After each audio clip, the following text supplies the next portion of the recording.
ദൈവതിരുനാമത്തിന് മഹത്വം ഉണ്ടാകട്ടെ. അനുഗ്രഹീതമായ ഒരു ദിവസം കൂടി കർത്താവ് നമുക്ക് ദാനമായി തന്നു.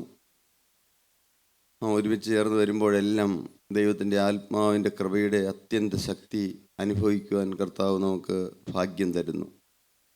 ജീവനുള്ള ദൈവത്തിൻ്റെ വചനം കേൾക്കുവാൻ നമുക്ക് ലഭിക്കുന്ന ഓരോ അവസരവും ജീവിതത്തിലെ ഏറ്റവും നിർണായകമായ സമയങ്ങളാണ്.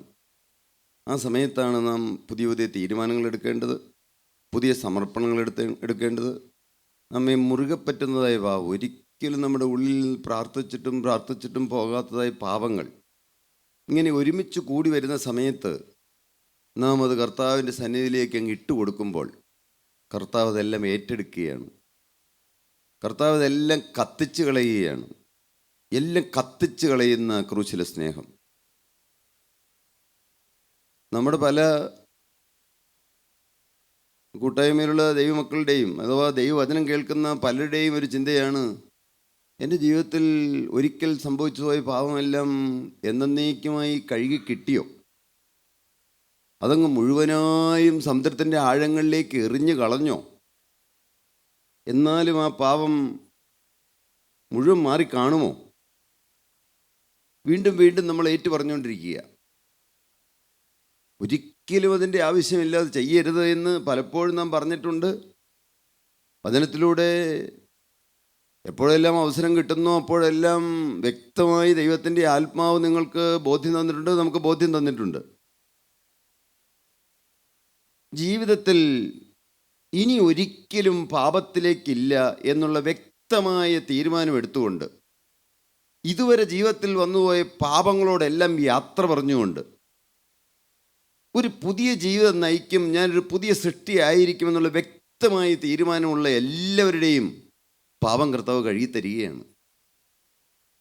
എന്നാൽ നമുക്ക് ശുദ്ധീകരണം ആവശ്യമുണ്ട്. ഓരോന്ന് നമുക്ക് പുറകോട്ട് തിരിഞ്ഞു നോക്കി കണ്ടുപിടിക്കാം. പത്രോസ്ലീഹ കർത്താവിനെ തള്ളിപ്പറഞ്ഞു, 3 പ്രാവശ്യം തള്ളിപ്പറഞ്ഞു. പത്രോസ്ലീഹയെ കർത്താവ് യഥാസ്ഥാനപ്പെടുത്തി. നീ ഇവരിൽ അധികമായി എന്നെ സ്നേഹിക്കുന്നുവോ, നിനക്കെന്നോട് പ്രിയമുണ്ടോ എന്ന് ചോദിച്ചുകൊണ്ട് കർത്താവ് പത്രോസ്ലീഹയെ യഥാസ്ഥാനപ്പെടുത്തി. എന്നാൽ ആത്മീയ പിതാക്കന്മാർ പലരും പ്രസംഗിച്ച് പറഞ്ഞ് കേട്ടിട്ടുണ്ട്,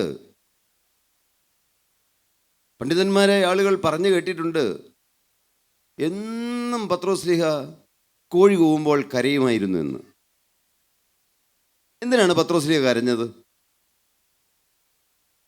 പത്രോസ്ലീഹ കരഞ്ഞത് അയ്യോ കർത്താവേ എൻ്റെ പാപം ക്ഷമിച്ചു തരണേ എന്ന് പറഞ്ഞാണോ കരഞ്ഞത്? അല്ല, ഒരിക്കലുമല്ല. എന്നാൽ എന്നെ സ്നേഹിച്ച ജീവനുള്ള ക്രിസ്തുവിൻ്റെ സ്നേഹത്തെ വ്യക്തമായി എല്ലാം പത്രോസ്ലീഹയ്ക്ക് വെളിപ്പെടുത്തി കൊടുത്ത നീ ജീവനുള്ള ദൈവത്തിൻ്റെ പുത്രനായ ക്രിസ്തു ആകുന്നുവെന്ന് പറഞ്ഞു കൊടുക്കുവാൻ തക്കവണ്ണം ഹൃദയം തുറന്നുകൊടുത്ത വ്യക്തമായി കാഴ്ചപ്പാട് ലഭിച്ച, സ്പഷ്ടമായി ക്രിസ്തുവിനെ തൊട്ട് അറിഞ്ഞ് അനുഭവിച്ച് എല്ലാം കണ്ട പത്രോസ്ലീഹ സമയം വന്നപ്പോൾ തള്ളിക്കളഞ്ഞു. ആ പത്രോസ്ലീഹയുടെ ഉള്ളിൽ എന്നും എന്താണ്? നന്ദിയുടെ കരച്ചിലാണ്. എൻ്റെ കർത്താവേ, അവിടുന്ന് എന്നെ ഞാൻ ഇത്രമാത്രം തള്ളിക്കളഞ്ഞിട്ടും അവിടുന്ന് എന്നെ സ്നേഹിച്ചുവല്ലോ. കരഞ്ഞ് പത്രോസ്ലീഹയുടെ കണ്ണിൽ ഇങ്ങനെ ഒരു നീർച്ചാൽ ഇങ്ങനെ കണ്ണൊഴുകി ഒരു പാടുപടി ഉണ്ടായിരുന്നു എന്ന്. ആ ദൈവത്തോടുള്ള നന്ദി, ദൈവത്തോടുള്ള സ്നേഹം നിങ്ങൾ ചിന്തിച്ചു നോക്കൂ, ഞാനും ചിന്തിക്കുകയാണ്. ഇന്ന് സുബോധമുള്ള എത്ര ആളുകളുണ്ട്? യേശുക്രിസ്തുവിനെ അന്വേഷിച്ച് ഇറങ്ങി പുറപ്പെട്ടവരാണോ നമ്മളിൽ ആരെങ്കിലും? ഒരു ദൈവം ഉണ്ടോ എന്ന് അന്വേഷിച്ച് നടന്ന് കണ്ടുപിടിച്ചവർ ആരെങ്കിലും ഇല്ല എന്ന് ഞാൻ പറയുന്നില്ല. എന്നാൽ നമ്മിൽ ബഹുഭൂരിപക്ഷവും യേശുവിൻ്റെ പിന്നാലെ പോകണമെന്ന് ചിന്തിച്ചവരാണോ? ഒരിക്കലുമല്ല. എന്നാൽ ക്രൂശിലെ സ്നേഹം നമ്മെ തേടി വന്നു. പാപം വരരുതെന്നോ പാപം ചെയ്യരുതെന്നോ അങ്ങനെ ഒരു ചിന്ത നമ്മുടെ ജീവിതത്തിൽ ഉണ്ടായിരുന്നോ ഒരു കാലത്ത്? ഇല്ലെന്നുള്ളതാണ് സത്യം. വളരെ ഭയഭക്തിയോടെ കൃത്യമായി പള്ളിയിൽ പോവുകയും ആരാധനയിൽ സംബന്ധിക്കുകയും തെറ്റൊന്നും അറിഞ്ഞുകൊണ്ട് ചെയ്യരുതെന്നുള്ള ചിന്തയുള്ള മനുഷ്യരുണ്ട്, പ്രവൃത്തികൾ തെറ്റുവരാത്ത ആളുകളുണ്ട്. എന്നാൽ പ്രിയപ്പെട്ടവരെ, അങ്ങനെ ഉള്ള ഒരു തുലവും വളരെ ചുരുക്കം ഒരു ശതമാനം മാത്രമേ കാണുകയുള്ളൂ. എന്നാൽ ബഹുഭൂരിപക്ഷം നമ്മിൽ എല്ലാവരും പാപത്തിൽ രസിച്ചിരുന്നവരാണ്. പാപം ചെയ്താൽ കർത്താവ് കരയുമെന്ന് ചിന്തിച്ചിരുന്നോ? പാപം ചെയ്താൽ ദൈവം കാണുമെന്ന് ചിന്തിച്ചിരുന്നോ? ഒരു കാരണവശാലും എൻ്റെ രഹസ്യ ജീവിതത്തിൽ ഒരു പാപം വരരുതെന്ന് നമ്മിൽ ആരെല്ലാം ചിന്തിച്ചിരുന്നു? ചില നിഷ്ഠയുള്ള മനുഷ്യരുണ്ട്. എന്നാൽ അങ്ങനെ ഒരു വ്യക്തമായി തീരുമാനം ഉണ്ടായിരുന്നോ? അവരവരുടെ ജീവിതത്തിലേക്ക് തിരിഞ്ഞു നോക്കൂ. ഞാൻ എൻ്റെ ജീവിതത്തിലേക്ക് തിരിഞ്ഞു നോക്കിയാൽ പുറമേ പറയത്തക്കതായ വലിയ പാപങ്ങളിലേക്കൊന്നും പോയിട്ടില്ല. മദ്യവെച്ചിട്ടില്ല, പുകവലിച്ചിട്ടില്ല, ഒരു പെണ്ണിനെ പ്രേമിക്കാനോ അങ്ങനെയുള്ള ഒരു കാര്യത്തിലേക്കും പോകാൻ അന്ന് ഇടവന്നില്ല. കാരണം അങ്ങ് താഴേക്ക് നോക്കി നിരാശപ്പെട്ട് അങ്ങ് തല കുമ്പിട്ട് നടന്നുകൊണ്ട് ജീവിതത്തിൽ ഒരിക്കലും ഉയർച്ച ലഭിക്കുകയില്ല, ഒരു വിവാഹം പോലും കഴിക്കാൻ കഴിയുകയില്ല, ഭ്രാന്തൻ്റെ മകനെന്ന് വിളിക്കുമ്പോൾ താഴേക്ക് മാത്രം നോക്കി നടന്നതായ കാലങ്ങൾ. പ്രിയപ്പെട്ടവരെ, എന്നാൽ ജീവനുള്ള ദൈവത്തിൻ്റെ അത്ഭുത കരുണ നമ്മെ തേടി തേടി വന്നു. എന്നാൽ പ്രിയപ്പെട്ട ദൈവജനമേ, നിങ്ങൾ ചിന്തിക്കൂ, നിങ്ങൾ ഹൃദയത്തിലേക്ക് തിരിഞ്ഞു നോക്കൂ, നിങ്ങളുടെ ജീവിതത്തിലേക്ക് തിരിഞ്ഞു നോക്കൂ. നിങ്ങൾ എവിടെ നിന്നാണ് വെട്ടിയെടുത്തത്? എവിടെ നിന്നാണ് നമുക്ക് സുബോധം കിട്ടിയത്? എവിടെ നിന്നാണ് ജീവനുള്ള ദൈവത്തിൻ്റെ വിശുദ്ധിയുടെ പാതയിൽ നമുക്ക് നീങ്ങണമെന്നും അങ്ങനെ വിശുദ്ധിയോടെ ജീവിക്കണമെന്നുള്ള ആഗ്രഹം ആരാണ് തന്നത്? അതാണ് ദൈവത്തിൻ്റെ തിരഞ്ഞെടുപ്പ് എന്ന് പറയുന്നത്. യുഗാരംഭത്തിൽ എന്നാണ് ഈ ഭൂമിക്ക് അടിസ്ഥാനമിടുന്നതിന് മുമ്പ്, ലോകസ്ഥാപനത്തിന് മുമ്പ്, ലോകം സ്ഥാപിക്കുന്നതിന് മുമ്പ്, ഈ ഭൂമിയിൽ ദൈവം ആദാമിനെയും ഹവ്വായെയും നിർമ്മിക്കുന്നതിന് മുമ്പ്, അവിടെ സൃഷ്ടിച്ച് ഏദൻ തോട്ടത്തിലാക്കുന്നതിന് മുമ്പ് ജീവനുള്ള ദൈവം എന്നെ കണ്ടു എന്ന് വിശ്വസിക്കുമ്പോൾ തന്നെ പകുതി കാര്യങ്ങൾക്ക് ഒരു തീരുമാനമായി. അങ്ങനെ നാം ചിന്തിക്കാവൂ. യാദൃശികമായിട്ട് ഒരു പക്ഷേ നിങ്ങളുടെ മക്കൾ വിളിച്ചിട്ടായിരിക്കും നിങ്ങളോട് വന്നത്. അതല്ല മാതാപിതാക്കളുടെ നിർബന്ധപ്രകാരമായിരിക്കും വന്നത്. അതല്ല ആരെങ്കിലും കൂട്ടുകാരോ വീട്ടുകാരോ, അതല്ലെങ്കിൽ ഏതെങ്കിലും രോഗം വന്നതുകൊണ്ടോ, അല്ലെങ്കിൽ ഈ രോഗത്തിനൊരു ശമനം കിട്ടുമോ, അല്ലെങ്കിൽ കടബാധ്യത വന്ന് നശിക്കാൻ തുടങ്ങുന്നു, ജപ്തി നോട്ടീസ് വന്നു, ഇങ്ങനെയെല്ലാം, അല്ലെങ്കിൽ മദ്യപാനം കൊണ്ട് തകർന്നടിഞ്ഞു, ഇനി ഒരു ജീവിതമില്ല, ഭാര്യ നിർബന്ധിച്ച് വിളിച്ചിട്ടായിരിക്കും വന്നത്. എന്നാൽ നിങ്ങൾ ഒരിക്കലും മറക്കരുത്, ജീവനുള്ള ദൈവമാണ് എന്നെ അവിടുത്തെ യുഗപരിപാടിയിൽ ഉൾപ്പെടുത്തിയത്. ഞാൻ എൻ്റെ അമ്മയുടെ ഗർഭപാത്രത്തിൽ ഉരുവാകുന്നതിന് മുമ്പ് ദൈവം എന്നെ കണ്ടു, ദൈവം എന്നെ അറിഞ്ഞു, ദൈവം എന്നെ ദൈവരാജ്യത്തിലിരുത്തുവാൻ എന്നെ തിരഞ്ഞെടുത്തു എന്ന് ഓർക്കുമ്പോൾ നമ്മുടെ ഉള്ളം നന്ദി കൊണ്ട് നിറയും. ഞാൻ ഒരിക്കലും അർഹതയില്ലാത്ത ഒരു മനുഷ്യൻ, ഈ നിത്യപരിശുദ്ധ തേജോമയനായ ദൈവത്തെ, മാലാഖമാർ രണ്ട് കരം കൊണ്ട്, ഏത് മാലാഖമാരാണ്? സ്ത്രോപ്പേൻ മാലാഖമാർ, തീക്കടുത്തുള്ള നിറമുള്ള മാലാഖമാർ, തീയുടെ നിറം, വെള്ളമാലാഖമാരുടെ പടം കണ്ടിട്ടുണ്ട്. തീയുടെ നിറമുള്ള മാലാഖമാർ രണ്ട് കരം കൊണ്ട് പറന്ന് നിന്നുകൊണ്ട്, രണ്ട് കരം കൊണ്ട് കാലുകളെ മൂടിക്കൊണ്ട്, രണ്ട് കരം കൊണ്ട് ജീവനുള്ള ദൈവത്തിൻ്റെ വിശുദ്ധി കണ്ട് പേടിച്ച് ഭയപ്പെട്ട് വിറച്ചുകൊണ്ട് മുഖം മൂടിക്കൊണ്ട് ദൈവം പരിശുദ്ധൻ പരിശുദ്ധൻ പരിശുദ്ധൻ എന്ന് ആർത്തട്ടഹസിക്കുന്ന നിത്യപരിശുദ്ധ തേജോമയനായ സർവശക്തനായ സർവവ്യാപിയായ സർവജ്ഞാനിയായ വാഗ്ദത്തങ്ങളിൽ വിശ്വസ്തനായ വാക്ക് മാറാത്തവനായ, എല്ലാം എത്ര കൃത്യമായ വാക്കുകളാണ്. വാഗ്ദത്തങ്ങളിൽ വിശ്വസ്തൻ. ഞാൻ ആരോടും ചോദിക്കുന്നില്ല, എന്നാൽ വാഗ്ദത്തം കിട്ടി എത്ര പേരോട് ഇരിക്കുന്നുണ്ട്? നിങ്ങൾ ആ വാഗ്ദത്തം ഉയർത്തിപ്പിടിച്ചുകൊണ്ട് വരണം. ഞാൻ പ്രാർത്ഥിച്ച കർത്താവ് പ്രാർത്ഥന കേൾക്കുന്നില്ലെന്നുള്ളതുകൊണ്ടല്ല. നാം ഒരുമിച്ച് പ്രാർത്ഥിക്കുമ്പോൾ, ആ ചെയിൻ പ്രയർ ഫെലോഷിപ്പിൽ ഒരുമിച്ചിരുന്ന് പ്രാർത്ഥിക്കുമ്പോൾ അതിൻ്റെ ആ സുഖം അനുഭവിക്കുന്ന എത്ര പേരുണ്ട് ഇവിടെ? നിങ്ങൾ എല്ലാവരും അതിനകത്ത് മെമ്പേഴ്സ് ആകണമെന്നാണ് എൻ്റെ എളിയ അഭ്യർത്ഥന. പ്രിയപ്പെട്ടവരെ, സൗകര്യം ഉള്ളപ്പോൾ കയറിയാൽ മതി. എങ്കിലും ആ ചെയിൻ പ്രയർ ഫെലോഷിപ്പ് അതൊരു അനുഗ്രഹിക്കപ്പെട്ട ഒരു തീരുമാനമാണ്. ദൈവം തുടങ്ങി തന്നതാണ്. സ്വർഗത്തിലെ ദൈവത്തിന് പാപിയുടെ പ്രാർത്ഥന കേൾക്കുമ്പോൾ അവിടെ അടങ്ങിയിരിക്കാൻ കഴിയുകയില്ല. ഇരുതുള്ളി കണ്ണുനീര് കണ്ട് മനസ്സലിയുന്ന ദൈവം, ഹൃദയം നുറുങ്ങിയവർക്ക് യഹോവ സമീപസ്ഥൻ. ഹൃദയം നുറുങ്ങി നിങ്ങൾ പ്രാർത്ഥിക്കൂ പ്രിയപ്പെട്ടവരെ. പാപത്തോട് യാത്ര പറഞ്ഞുകൊണ്ട് എൻ്റെ ദൈവമാണ് എന്നെ വിളിച്ചത്. അബ്രഹാമിനെ വിളിച്ച അതേ ദൈവമാണ് എന്നെ വിളിച്ചത്. ഇസഹാക്കിനെ വിളിച്ച അതേ ദൈവമാണ് എന്നെ വിളിച്ചത്. യാക്കോബിനെ വിളിച്ച അതേ ദൈവമാണ് എന്നെ വിളിച്ചത്. യാക്കോബിനെ നടത്തിയ യാക്കോബിന് വ്യക്തമായ ബോധ്യം കൊടുത്തു, ഇനി ഞാൻ എൻ്റെ സ്വന്തം ഭവനത്തിന് വേണ്ടി എപ്പോൾ കരുതുമെന്ന് വ്യക്തമായി, അങ്ങനെ സ്വന്തം ഭവനത്തിന് വേണ്ടി കരുതണം, എനിക്ക് നിത്യജീവന് വേണ്ടി കരുതണമെന്ന് വ്യക്തമായി തീരുമാനം കൊടുത്ത അതേ ദൈവം തന്നെയാണ് ഈ പാപിയെ വിളിച്ചത്. ആ ദൈവം തന്നെയാണ് അന്ന് അബ്രാഹാമിനോട് നീ നിന്നെ കാണിപ്പാനിരിക്കുന്ന ദേശത്തേക്ക് പുറപ്പെട്ടു പോകുക എന്ന് പറഞ്ഞ അതേ ദൈവം തന്നെയാണ് ബലഹീനും നിസാരനും പാപിയായി എന്നോട് പറഞ്ഞു. എന്താണ് സ്വർഗത്തിലെ വാഗ്ദത്തം? നിനക്കെതിരായി വരുന്ന ഒരായുധവും ഫലിക്കയില്ല മകനേന്ന്. ഞാനതല്ല ഇടയ്ക്കിടയ്ക്ക് കർത്താവിനോട് പറയും. ഞാനൊരു ഭീരുവാണ് സത്യത്തിൽ. ഒരുപക്ഷെ എന്നെ തൊട്ടടുത്തറിയാവുന്നവർക്കേ അറിയാവുള്ളൂ. അല്ലാത്തവർ വിചാരിക്കും ഇത്രയും മനുഷ്യർ 4390 പേരുണ്ട് സ്ഥാപനത്തിൽ. വിവിധ സ്ഥലങ്ങളിൽ, ഇന്ത്യയിൽ മാത്രമല്ല വിദേശത്ത് എവിടെയെല്ലാം സ്ഥാപനങ്ങളുണ്ട്, എന്തെല്ലാം കാര്യപരിപാടികൾ നടക്കുന്നുണ്ട്. എന്നാൽ വെറും പൊട്ടനായൊരു മനുഷ്യനാണ് ഞാൻ. നിങ്ങൾക്കറിയാമോ? നിങ്ങൾ അതിശയോക്തിയോട് തോന്നുമോ? ഞാൻ ഒട്ടുമിക്കവാറും ദിവസങ്ങളിൽ ഞാൻ സൈക്കിളിലാണ് ഓഫീസിൽ പോകുന്നത്. തിരിച്ചു വരുമ്പോൾ ഇവിടെ വയ്ക്കുമ്പോൾ ഞാൻ ഓർക്കും, ഞാൻ ഈ വീട് എൻ്റെ വീടാണോ? നിങ്ങൾക്ക് അത്ഭുതം തോന്നുമോ? ഞാൻ ഒരു ധർമ്മക്കാരനെ പോലെ അവിടെ വന്ന് നിൽക്കുമ്പോഴാണ് നിൽക്കുകയുള്ളൂ. ഞാൻ അവിടെ എഴുതി വെച്ചിട്ടുണ്ട്, കർത്താവായ യഹോവേ, നീ എന്നെ ഇത്രത്തോളം കൊണ്ടുവരുവാൻ ഞാൻ ആര്? എൻ്റെ ഗ്രഹവും എന്തുള്ളൂ? ഒരിക്കലും തലവെക്കുമെന്ന് പ്രതീക്ഷിച്ച മനുഷ്യനായിരുന്നില്ല ഞാൻ. ഒരിക്കലും ജീവിതത്തിൽ ഉയരുമെന്ന് ചിന്തിച്ച മനുഷ്യനായിരുന്നില്ല. ദൈവീയ വാഗ്ദത്തം എന്താണെന്ന് എനിക്ക് അറിയാമായിരുന്നു. യേശു ആരാണെന്ന് എനിക്ക് അറിയാമായിരുന്നു. ഈ അത്ഭുത പുരുഷൻ ആരാണെന്ന് എനിക്ക് അറിയാമായിരുന്നു. ഞാൻ വിളിച്ചാൽ എൻ്റെ അരികിലേക്ക് ഓടി ഇറങ്ങി വരുന്ന അപ്പാ എന്ന് ഞാൻ വിളിക്കുമ്പോൾ എൻ്റെ അരികിലേക്ക് എന്താകുന്നു മകനേ എന്ന് ചോദിച്ചുകൊണ്ട് എൻ്റെ അരികിലേക്ക് വരുന്ന ക്രിസ്തുവിനെ എങ്ങനെ എനിക്ക് പരിചയപ്പെടാനിടയായി? അതാണ് കൃപ എന്ന് പറയുന്നത്. അതാണ് ദൈവത്തിൻ്റെ ദാനം എന്ന് പറയുന്നത്. അതാണ് ദൈവത്തിൻ്റെ നിർണയം എന്ന് പറയുന്നത്. അതാണ് ദൈവത്തിൻ്റെ തിരഞ്ഞെടുപ്പ് എന്ന് പറയുന്നത്. അതാണ് ലോകസ്ഥാപനത്തിന് മുമ്പ് ദൈവം എന്നെ കണ്ടു എന്ന് പറയുന്നത്. നിങ്ങളിത് ആസ്വദിക്കുന്നുണ്ടോ എന്ന് എനിക്ക് അറിഞ്ഞുകൂടാ. പ്രിയപ്പെട്ടവരെ, ഞാനിത് മുഴുവനും ആസ്വദിച്ചുകൊണ്ടാണ് ഈ ശുശ്രൂഷയിൽ പങ്കെടുക്കുന്നത്. നിങ്ങളിത് വ്യക്തമായിട്ട് മനസ്സിലാക്കണം. പ്രാർത്ഥിക്കാൻ പറഞ്ഞാൽ ഒരിക്കലും തനിച്ച് പ്രാർത്ഥിക്കില്ല. തനിച്ച് പ്രാർത്ഥിച്ച കർത്താവ് കേൾക്കില്ലാത്തതുകൊണ്ടല്ല. ഒരു കാരണവശാലും ജീവനുള്ള ദൈവത്തിൻ്റെ മഹത്വം ഭൂമിയിലെ ഒരു മനുഷ്യനും എടുക്കരുത് എന്നുള്ള നിർബന്ധം ഞങ്ങൾക്കുണ്ട്. കാരണം ഭൂമിയിൽ ഒരു മനുഷ്യനും അല്ല നടത്തുന്നത് ജീവനുള്ള ദൈവമാണ്. പരിശുദ്ധാത്മാവ് ഏതെങ്കിലും വ്യക്തിയല്ല. പ്രിയപ്പെട്ടവർ, പരിശുദ്ധാത്മാവ് ദൈവമാണ്. ആ ദൈവമാണ് നടത്തുന്നത്. ആ ദൈവമാണ് നടത്തുമെങ്കിൽ മനുഷ്യൻ ഏതെങ്കിലും കാര്യത്തിൽ പ്രശംസിച്ചാൽ, ഞാനിവിടെ വചനം പറഞ്ഞുകൊണ്ടിരിക്കുമ്പോൾ സ്വർഗത്തിൽ നിന്ന് തീയിറങ്ങി നിങ്ങളുടെ ഉള്ളിൽ തീ കത്തുപിടിച്ചു, എല്ലാവരും ആനന്ദത്തോടെ കർത്താവിനെ സ്തുതിക്കാനിടയായാൽ എൻ്റെ മനസ്സിലൊന്ന് ചിന്തിച്ചാൽ മതി, ഇന്നത്തെ ശുശ്രൂഷ അനുഗ്രഹപ്രദമായിരുന്നു എന്ന് ചിന്തിച്ചാൽ ഇവിടുന്ന് അങ്ങോട്ട് മാറി അവിടെ പോയി ഇരിക്കുന്നതിന് മുമ്പ് ഉരുണ്ടിയാടിക്കഴിഞ്ഞു. ആത്മാവിൽ മരിക്കുന്നല്ല, ആത്മാവിൽ ചോർച്ച വന്നു കഴിഞ്ഞു. ഈ നാം കൂടി വന്നിരിക്കുമ്പോൾ തീ കത്തിക്കൊണ്ടിരിക്കുകയാണ്. ആ തീയിലേക്ക് അങ്ങ് എല്ലാം എറിഞ്ഞു കൊടുത്തുകൊള്ളണം. നിങ്ങളുടെ മുറുകെ പറ്റുന്ന പാവങ്ങൾ ഒരിക്കലും നിങ്ങൾ വിചാരിച്ചിട്ടും വിട്ടുപോകുന്നില്ല.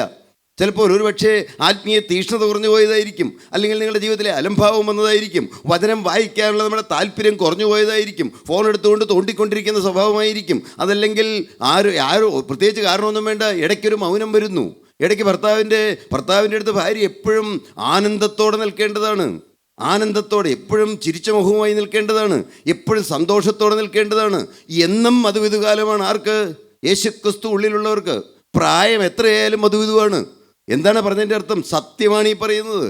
കാരണം ജീവനുള്ള ദൈവം ഭാര്യയെയും ഭർത്താവിനെയും ഒരുമിച്ച് വിശുദ്ധ കൂദാശി എന്ന വിവാഹത്തിലൂടെ ചേർത്തൊട്ടിക്കുമ്പോൾ പുരുഷൻ തൻ്റെ അപ്പനെയും അമ്മയും വിട്ട് ഭാര്യയോട് പറ്റിച്ചേരും.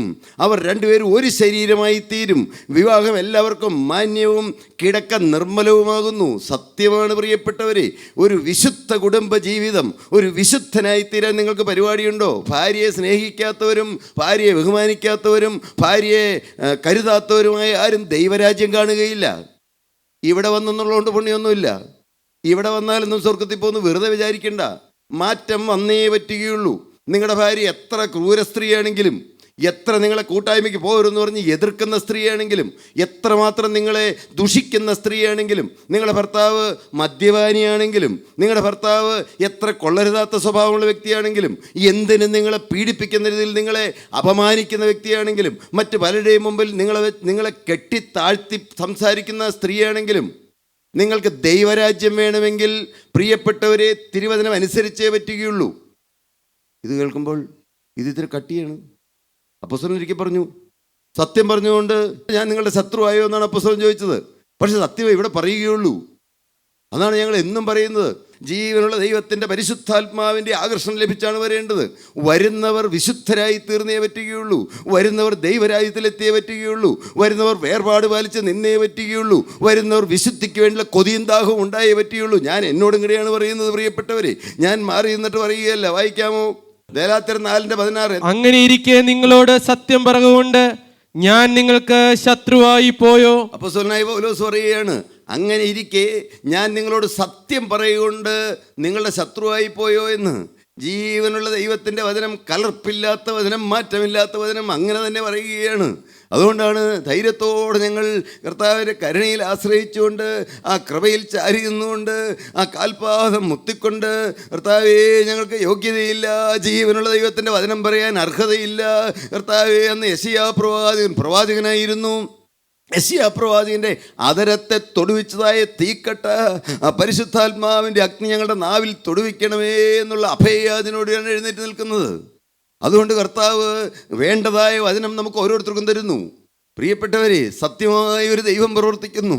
ആ ദൈവം ഒരു മനുഷ്യൻ്റെയും മേന്മ കൊണ്ടല്ല പ്രവർത്തിക്കുന്നത്. ദൈവത്തിന് നമ്മളോട് കരുണ, ദൈവത്തിന് നമ്മളോട് വാത്സല്യം. വിശുദ്ധനായ സ്തെഫാനോസ് മരിക്കുമ്പോൾ പറഞ്ഞു, എന്താണ് അന്ന് പറഞ്ഞത്? എന്താണ്? ഇത് ഇവരറിയാതെ ചെയ്തതായതുകൊണ്ട് ഇവരോട് ക്ഷമിക്കണമേ എന്ന്. എൻ്റെ ഗുരു എന്താണ് പറഞ്ഞത്? എന്താണ് എൻ്റെ ഗുരു എന്ത് പറഞ്ഞു? എൻ്റെ യേശു എന്ത് പറഞ്ഞു? എന്താണ് പറഞ്ഞതെന്ന്? പിതാവേ, ഇവരറിയാതെ ചെയ്തതായതുകൊണ്ട് ഇവരോട് ക്ഷമിക്കണമെന്ന്. ഞാൻ നല്ലവനായതുകൊണ്ട് പറയുകയല്ല. ഞാൻ ഈ റോട്ടിൽ കൂടെ ഇങ്ങനെ ടാറ്റർ റോഡല്ലേ, എൻ്റെ ഭാര്യ കിടന്ന് ഉറങ്ങും. ഉറങ്ങുണ്ടോ എന്ന് എനിക്ക് അറിഞ്ഞുകൂടെ? എനിക്ക് ഉറക്കമില്ല. 18 ദിവസം ഞാൻ ഭക്ഷണം കഴിച്ചില്ല. നിങ്ങൾക്ക് മനസ്സിലാവുമോ? ജെസ്സി അവിടെ കഞ്ഞിയെല്ലാം കൊണ്ട് വയ്ക്കും. എനിക്ക് ഇഷ്ടമുള്ള ഭക്ഷണമാണ് കഞ്ഞിയും മോരുകറി, നല്ല കൊഴുത്ത് ഒട്ടും പുളിയില്ലാത്ത മോരുകറി, ചമ്മന്തിയും. ഇവിടെ ജാതിക്ക കുറച്ച് ചമ്മന്തി ആയിരിക്കും. ഒരു ഇച്ചിരി കഴിക്കാൻ എൻ്റെ അടുത്ത് നിന്ന് പറയും. എനിക്ക് കഴിക്കാൻ പറ്റില്ല, വായിലേക്ക് ഇറങ്ങിപ്പോകണ്ടേ. വലിയ അൾസർ പിടിച്ചു. 18 ദിവസം ഭക്ഷണം കഴിച്ചിരുന്നു പറഞ്ഞാൽ നിങ്ങൾ വിശ്വസിക്കുമോ? 59 കിലോ തൂക്കമായി 70 കിലോ കുറഞ്ഞു വന്നു. ആരോരുമില്ലാത്തവനായി, ആർക്കും വേണ്ടാത്തവനായി. ഒരു കാലത്ത് കണ്ണിലുണ്ണിയായിരുന്ന മനുഷ്യൻ, കൂട്ടായ്മയുടെ കണ്ണിലുണ്ണിയായിരുന്നു. എന്നാൽ എനിക്ക് വ്യക്തമായിട്ടറിയാം, ജീവനുള്ള ദൈവമാണ് എന്നെ വിളിച്ചതെന്നും എനിക്കറിയാമായിരുന്നു. അതുകൊണ്ട് ആരോടും പക തോന്നിയില്ല. സത്യം, ജീവനുള്ള ദൈവം എല്ലാം എഴുതിയെടുക്കുന്നുണ്ടല്ലോ. പ്രിയപ്പെട്ട ദൈവജനമേ, ഒരു ജീവനുള്ള ദൈവത്തിൻ്റെ വിളി കിട്ടിയവരാണ് നിങ്ങൾ ഓരോരുത്തരും. നിങ്ങളാരും അത് മറക്കരുത്. ജീവനുള്ള ദൈവമാണ് നമ്മൾ വിളിച്ചു ചേർത്ത്. എത്ര പ്രതിസന്ധി വന്നാലും നിങ്ങൾ തളരരുത്. ഇവിടെ വന്നിരിക്കുന്ന ഓരോരുത്തരെയും കുറിച്ച് ജീവനുള്ള ദൈവത്തിനൊരു പദ്ധതിയുണ്ട്. നിങ്ങൾ എത്ര തകർന്നവരാണെങ്കിലും, ഏതെല്ലാം പാപത്തിലേക്ക് പോയവരാണെങ്കിലും, മനസ്സറിഞ്ഞ് നിങ്ങൾ അഴുക്ക് ജീവിതത്തിലേക്ക് പോയവരാണെങ്കിലും, നിങ്ങൾ മനസ്സറിഞ്ഞ് ഭാര്യയിരിക്കെ എന്തെല്ലാം വൃത്തികേടിലേക്ക് പോയവരാണെങ്കിലും, ജീവനുള്ള ക്രിസ്തു നിങ്ങളെ കണ്ട്, നിങ്ങളെ വിളിച്ച്, നിങ്ങളെ വേർതിരിച്ച്, നിങ്ങളെ ദൈവരാജ്യത്തിൻ്റെ ഉടമകളാക്കാനാണ് ഇവിടെ കൂട്ടിക്കൊണ്ടുവന്നിരിക്കുന്നത്. അതുകൊണ്ട് പാപം ജീവിതത്തിൽ വരരുത്, വരാൻ പാടില്ല. എന്നാൽ നിങ്ങൾ എന്നും കുറ്റബോധത്തോടെ ഇരിക്കരുത്. എന്നും എനിക്ക് അയ്യോ എൻ്റെ പാവം മാറിയോ എന്ന് ഓർത്ത് നിങ്ങൾ ആകുലപ്പെട്ടിരിക്കരുത്. അങ്ങനെ ജീവിക്കുമ്പോൾ എന്ത് സംഭവിക്കുമെന്ന് അറിയാമോ? ദുഷ്ടനായ പിശാച് നിങ്ങളുടെ മേൽ അവകാശം പറയും. ഞാൻ 1-2 വാക്യം വായിക്കാം. ഇന്ന് പറയാൻ ഉദ്ദേശിച്ച വിഷയം സഫന്യാപ്രവാചകന്റെ പുസ്തകം 3-ാം അധ്യായം 19-ാം വാക്യം. നിന്നെ ക്ലേശിപ്പിക്കുന്ന ഏവരോടും ഞാൻ ആ കാലത്ത് ഇടപെടും. മുടന്തി നടക്കുന്നതിനെ ഞാൻ രക്ഷിക്കുകയും ചിതറിപ്പോയതിനെ ശേഖരിക്കുകയും സർവഭൂമിയിലും ലജ്ജ നേരിട്ടവരെ പ്രശംസയും കീർത്തിയുമാക്കി തീർക്കുകയും ചെയ്യും. നിങ്ങളത് ശ്രദ്ധിക്കണേ. എന്താണ് പറഞ്ഞത്? 1, മുടന്തി നടക്കുന്നവരാരെങ്കിലും ഉണ്ടോ? കാലിന് മുടന്തുണ്ടോ എന്നല്ല ചോദിച്ചത്. നിങ്ങൾ ഏതെങ്കിലും രോഗം വന്നു, ഒരു മുടന്താണ്. അല്ലെങ്കിൽ പരീക്ഷ എഴുതുന്നു, പരീക്ഷ പാസ്സാകുന്നില്ല, അതൊരു മുടന്താണ്. അല്ലെങ്കിൽ ബിസിനസ് തുടങ്ങി, ബിസിനസ് എല്ലാം തകർന്നു വരുന്നു, അതൊരു മുടന്താണ്. അല്ലെങ്കിൽ നാം ചെയ്യാത്ത കുറ്റം നമ്മുടെ മേൽ ആരോപിക്കപ്പെടുന്നു, അതൊരു മുടന്തിൻ്റെ കാലമാണ്. എന്താണ് പറഞ്ഞത്? മുടന്തി നടക്കുന്നതിനെ ഞാൻ രക്ഷിക്കുകയും. മുടന്തി നടക്കുന്നതിനെ രക്ഷിക്കുന്നവനാണ് ജീവനുള്ള ദൈവം. ചിതറിപ്പോയതിനെ ശേഖരിക്കും. ശരിയല്ലേ? ഒന്ന് ചിന്തിച്ചു നോക്കൂ. ദൈവത്തിൻ്റെ പദ്ധതിയാണ് പ്രിയപ്പെട്ടവരെ. ചിതറിപ്പോയതിനെ കൂട്ടിച്ചേർക്കുന്ന ജീവനുള്ള ദൈവം, മുടന്തി നടക്കുന്നതിനെ രക്ഷിക്കുന്ന ദൈവം, ചിതറിപ്പോയതിനെ ശേഖരിക്കുന്ന ദൈവം. സർവഭൂമിയിലും, നിങ്ങൾ ഓരോ വാക്കും പോയിരുന്ന് വായിക്കേണ്ടതാണ്. സർവഭൂമിയിലും ലജ്ജ നേരിട്ടവരെ പ്രശംസയും കീർത്തിയുമാക്കി തീർക്കുന്ന ദൈവം. ഒന്ന് ചിന്തിച്ചു നോക്കൂ, ഒന്ന് ആലോചിച്ച് നോക്കൂ. പല രീതിയിലും നിങ്ങൾ ലജ്ജ നേരിട്ടവരല്ലായിരുന്നോ? എന്നാൽ ലജ്ജ നേരിട്ടവരെ പ്രശംസയും കീർത്തിയുമാക്കി തീർക്കുന്ന ദൈവം, ജീവനുള്ള ദൈവമാണ് പ്രവർത്തിക്കുന്നത്. അത്ഭുത സ്നേഹവാനായ ദൈവം, ആ ദൈവം ഇവിടെ വന്നിട്ടുണ്ട്. ആ ദൈവം നിങ്ങളെ സ്നേഹിക്കുന്നുണ്ട്. ആ ദൈവം നിങ്ങളെ പേര് ചൊല്ലി വിളിക്കുന്നുണ്ട്. നിങ്ങൾ വേറെ ഒന്നും ചെയ്യണ്ട, ഒറ്റക്കാര്യം ചെയ്തേ പറ്റുകയുള്ളൂ. കർത്താവേ, പാപത്തോടിതാ ഞാൻ യാത്ര പറയുന്നു, പിശാചിനോട് ഞാനിതാ യാത്ര പറയുന്നു. എൻ്റെ യേശുവേ, അവിടുന്ന് എൻ്റെ ഉള്ളിലേക്കൊന്ന് കടന്നു വരണമേ, അവിടുന്ന് എന്നെ അനുഗ്രഹിക്കണമേ, അവിടുന്ന് എൻ്റെ മേൽ തിരുരക്തത്തിൻ്റെ മുദ്ര പതിപ്പിക്കണമേ. തകർന്ന ഹൃദയവുമായിട്ട് ആരെല്ലാം ഇരിക്കുന്നുണ്ട്? നനവുള്ള ഹൃദയം, തകർന്ന ഹൃദയത്തെ തള്ളിക്കളയാത്ത ജീവനുള്ള ദൈവം. ഞാനൊരു തകർന്ന മനുഷ്യനായിരുന്നല്ലോ, തകർന്നവൻ, നിരാശപ്പെട്ടവൻ, ഒരിക്കലും ജീവിതത്തിൽ ഉയരില്ലെന്ന് ചിന്തിച്ചവൻ. എന്നാൽ തകർന്നതിനെ പണിയുന്നവനാണ് ജീവനുള്ള ദൈവം. ചിതറിപ്പോയതിനെ കൂട്ടിച്ചേർക്കുന്നതിനാണ്, ശേഖരിക്കുന്നതിനാണ് ദൈവം. എല്ലാം തകർന്നെന്ന് വിചാരിച്ച് ആരെല്ലാം വന്നിട്ടുണ്ട്? പ്രിയപ്പെട്ട ദൈവജനമേ, യേശു നിങ്ങളോട് പറയുകയാണ്, യേശു തകർക്കുന്നവനല്ല, എന്നാൽ തകർന്നതിനെ പുതുക്കി മെനയുന്നവനാണ് ജീവനുള്ള ദൈവം. സ്വർഗീയ കുശവനാകുന്ന ക്രിസ്തുവാണ് നിങ്ങളുടെ മുമ്പിൽ വന്ന് നിൽക്കുന്നത്. ആ ക്രിസ്തുവിനെ നിങ്ങൾ വിളിക്കൂ, ക്രിസ്തുവിലേക്ക് നിങ്ങൾ നോക്കൂ, ജീവനുള്ള ക്രിസ്തുവിനെ മാത്രം ആശ്രയിക്കൂ. ക്രിസ്തു മാത്രമേ നോക്കാൻ കൊള്ളാവുന്നുള്ളൂ.